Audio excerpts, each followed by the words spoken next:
આ ખીલી દેખાય છે તમને? એ કંઈક કહેવા માંગે. સાંભળો તો શું કહે છે. કાઢો મને કાઢો, આયા હલ ભાણો, કાઢો મને કાઢો, કાઢો રે એ કાઢે, એલા કોક છે આપણો વાળું, એલા અહીં મરી જાય હોય, કાઢે કાઢે રાખો, કોક કાઢ. એને નીકળવું છે અને કાઢવા પણ આવે છે.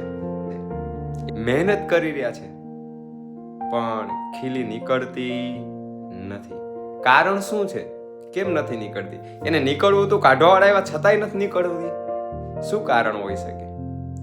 જો એનું કારણ શું છે.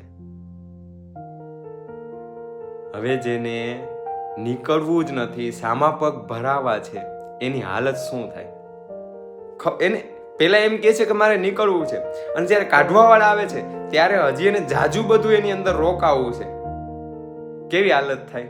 આવું જ કંઈક આપણું છે કે જ્યારે આ બધી સિચ્યુએશનમાંથી, આવા ખેલમાંથી, આવા માયામાંથી નીકળવાનો ઘણો પ્રયત્ન કરીને આપણને સદગુરુ સાહેબ કાઢવા પણ આવે, પણ આપણી ઈચ્છાઓ કંઈક એવી છે કે જેના લીધે સામા પગ ભરાવી. જો આ ચિત્રમાં જો, આ ચિત્રમાં જોશો એમ ખ્યાલ હશે કેવા પગ ભરાવે છે.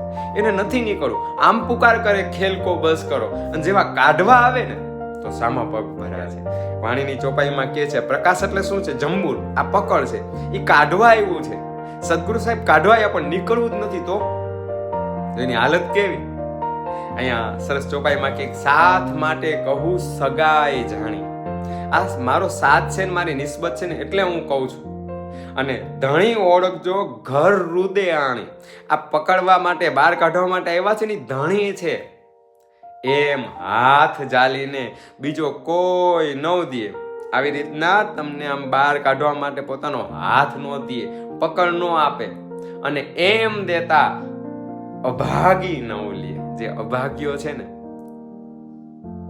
એ આમાંથી ન નીકળી શકે, કારણ કે એને કાઢવા માટે સાક્ષાત સ્વરૂપ ખુદ આવ્યું છે.